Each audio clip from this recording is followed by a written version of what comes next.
2 अप्रैल 2011 रात के करीब 10 बजे थे। मुंबई के वानखेड़े स्टेडियम में भारतीय क्रिकेट ने 28 साल बाद अंतर्राष्ट्रीय क्रिकेट का सबसे बड़ा टूर्नामेंट जीत लिया था। गौतम गंभीर से लेकर युवराज सिंह और विराट कोहली जैसे खिलाड़ी एक दूसरे को बधाई दे रहे थे। क्रिकेट के भगवान सचिन तेंदुलकर का सबसे बड़ा सपना पूरा हो गया था।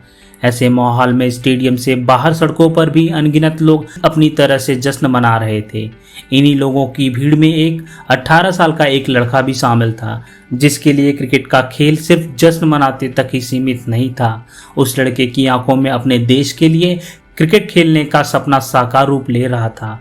गरीबी की धुंध से निकलकर अपनी चमकती आंखों के ख्वाब को कई गुना साबित करने वाले उस लड़के का नाम है हार्दिक पांड्या, जिसने आज साबित कर दिया है कि वह एक इंडियन क्रिकेट टीम का सुपरस्टार ही नहीं है बल्कि एक चैंपियन भी है।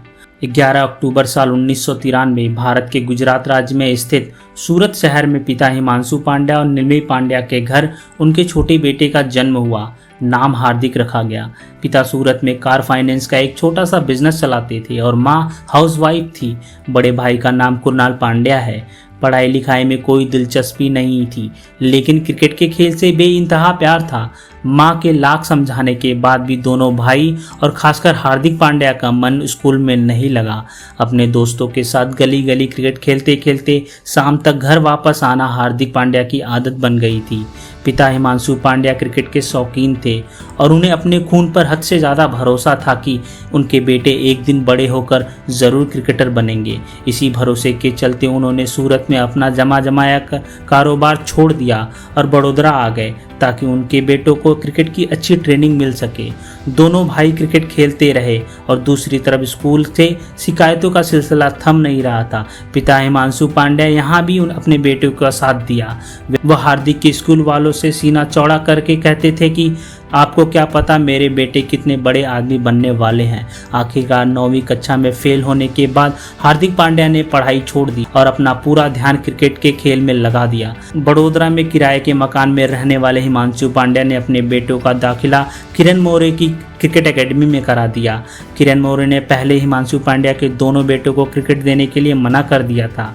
कारण दोनों भाई की उम्र जो उस समय 10 के आसपास थी। लेकिन हिमांशु पांड्या के कहने पर जब किरण मौर्य ने हार्दिक पांड्या और कृणाल पांड्या को खेलते हुए देखा तो उन दो बच्चों से इतने प्रभावित हो गए कि उन्होंने 3 साल तक उनको फ्री ट्रेनिंग देने का फैसला कर लिया।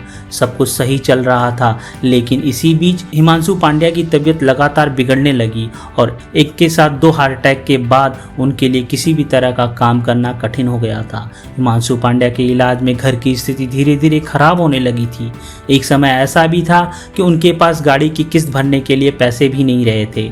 अपने घर की स्थिति को संभालने के लिए हार्दिक और कुणाल जगह जगह जाकर लोकल टीमों की तरफ से खेलने लगे, जिसे उन्हें 400-500 रुपये मिल जाते थे। ट्रेन में भीड़ के बीच खड़े खड़े जाना और ट्रक के पीछे लटक लटक कर आना दोनों भाइयों के लिए जरूरी हो गया। हार्दिक पांड्या बताते हैं कि उन्होंने अपनी ज़िंदगी में ऐसे दिन भी देखे हैं जब उनके पास खाने के लिए एक समय का खाना नहीं होता था और इसलिए वह अपना पूरा दिन मैदान पर गुजारते और वहीं मैगी खाकर अपना पूरा दिन बिता देते थे। आर्थिक तंगी से अलग पांड्या अपने चेहरे के काले रंग के लिए लोगों से मिलने वाले ताने से भी लड़ रहे थे, लेकिन हार्दिक को इस बात से कोई शिकवा नहीं था कि लोग उनके बारे में क्या सोचते हैं। वे तो बस चाहते थे कि उनके परिवार के हालात सुधर जाएं और इसके लिए हार्दिक कभी कभी मन में भगवान से प्रश्न भी पूछा करते थे कि उनके साथ ही ऐसा क्यों हो रहा है। जब कोई जवाब नहीं मिलता तो फिर से अपने काम पर लग जाते थे। साल 2014 की विजय हजारे ट्रॉफी के दौरान हार्दिक पांड्या के पास खेलने के लिए बैट नहीं था। ऐसे में उनके टीममेट इरफान पठान ने उन्हें 2 बैट दिए, जिन्हें हार्दिक आज भी अपने साथ रखते हैं। डोमेस्टिक मैच के दौरान साल 2015 में वानखेड़े स्टेडियम पे खेलते हुए हार्दिक पांड्या ने जहीर खान और धवल कुलकर्णी जैसे गेंदबाजों के खिलाफ खेलते हुए 57 गेंदों में 82 रन बनाए थे। यहां से हार्दिक पांड्या के लिए सब कुछ बदल गया, क्योंकि इस मैच के दौरान वानखेड़े स्टेडियम में मुंबई इंडियंस के कोच जॉन राइट मौजूद थे। उन्होंने हार्दिक पांड्या को अगले साल के IPL सीजन के लिए अपनी टीम में 10 लाख बेस प्राइस पर शामिल कर लिया। अपने पहले IPL सीजन में चेन्नई सुपर किंग के खिलाफ 8 गेंदों में 21 रन की पारी और फिर कोलकाता नाइट राइडर्स के खिलाफ डू और डाई मैच में 31 गेंदों पर 61 रनों की धमाकेदार पारी ने हार्दिक पांड्या को एक स्टार बना दिया। मुंबई इंडियंस दूसरी बार आईपीएल चैंपियन बनी। सचिन तेंदुलकर से जब इस दौरान हार्दिक पांड्या की मुलाकात हुई, उन्होंने कहा कि तुम अगले 1 साल के अंदर ही अंदर भारतीय क्रिकेट की तरफ से खेलोगे। हार्दिक पांड्या के लिए ये 6 महीने एक सपने की तरह गुजर रहे थे। सड़कों पर भारतीय टीम की जीत का जश्न मनाने वाला लड़का यह भारत को रिप्रेजेंट करने वाला था। 26 जनवरी साल 2016 का दिन एडिलेड के मैदान पर नीली जर्सी में खेलने का हार्दिक पांड्या का सपना आखिरकार पूरा हो गया था। इसी साल एशिया कप के दौरान हार्दिक ने पाकिस्तान के खिलाफ 8 रन देकर 3 विकेट लिए, जिसके चलते पूरी पाकिस्तानी टीम 83 के स्कोर पर ढेर हो गई थी। 23 मार्च 2016 का दिन हार्दिक पांड्या के अंतर्राष्ट्रीय करियर में अलग ही स्थान रखता है। T20 वर्ल्ड कप में बांग्लादेश के खिलाफ बांग्लादेश के जबड़े से जीत निकालकर भारत की झोली में रख देने वाला वह ओवर आज भी हर क्रिकेट प्रशंसक को याद है। यह छोटी सी कहानी बयां करने के लिए काफ़ी है कि शुरू से ही हार्दिक पांड्या को अपनी काबिलियत पर कितना भरोसा था। वह खुद में एक स्टार देखते थे, उसके लिए कड़ी मेहनत की। पांड्या जब 2016 के ऑस्ट्रेलिया दौरे के लिए पहली बार T20 टीम में चुने गए, तब आशीष नेहरा और महेंद्र सिंह धोनी के साथ खेल रहे थे। धोनी और नेहरा को कोई भी युवा बहुत आसानी से प्रभावित नहीं कर पाता, लेकिन पहले ही दौरे में दोनों सीनियर्स इस ऑलराउंडर के मुरीद हो गए।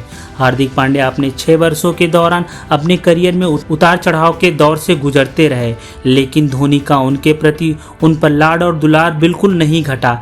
यही कारण है कि अचानक ही कभी भी हार्दिक अपने परिवार के साथ मुंबई से चार्टर्ड फ्लाइट लेकर धोनी के घर पहुंच जाते और कुछ ही दिनों की छुट्टियां बिताकर वापस लौटते। हार्दिक लेकिन केवल टाइम पास करने या फिर रांची में धोनी के फार्म हाउस का आनंद उठाने के लिए नहीं जाते थे।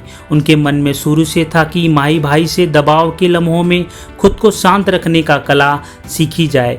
टीम इंडिया के ड्रेसिंग रूम में धोनी के बेहद व्यस्त शेड्यूल में चाहकर भी ऐसा मुमकिन नहीं था, इसलिए धोनी का कुछ वक्त पाने को पांड्या हमेशा तत्पर रहते, चाहे इसके लिए उन्हें रांची जाना पड़ता या किसी और शहर। कुछ मिनटों के लिए, कुछ घंटों का सफ़र।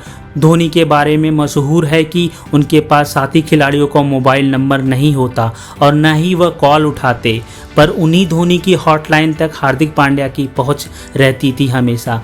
आखिर कुछ तो खास होगा पांड्या में। अंदाज में हार्दिक पांड्या ने गुजरात टाइटंस की कमान संभाली, टीम को उसके पहले ही सीजन में सफलता दिलाई।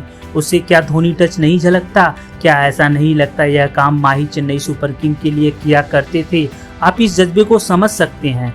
दबाव वाले लम्हों में संयम पूर्वक बल्लेबाजी करना, अग्रेसिव बैटर की छवि होने के बावजूद भी टीम हित में टिके रहना, जीत दिलाकर लौटना। हार्दिक ने जो कुछ भी किया वही तो धोनी बरसों किया करते थे।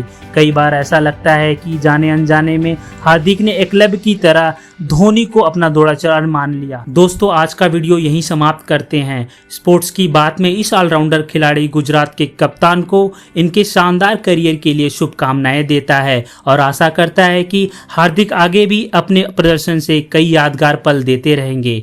दोस्तों, आप लोगों को हार्दिक की कहानी देखकर कैसा लगा, नीचे दिए गए कमेंट बॉक्स में जरूर बताएं। धन्यवाद दोस्तों। जय हिंद, जय भारत।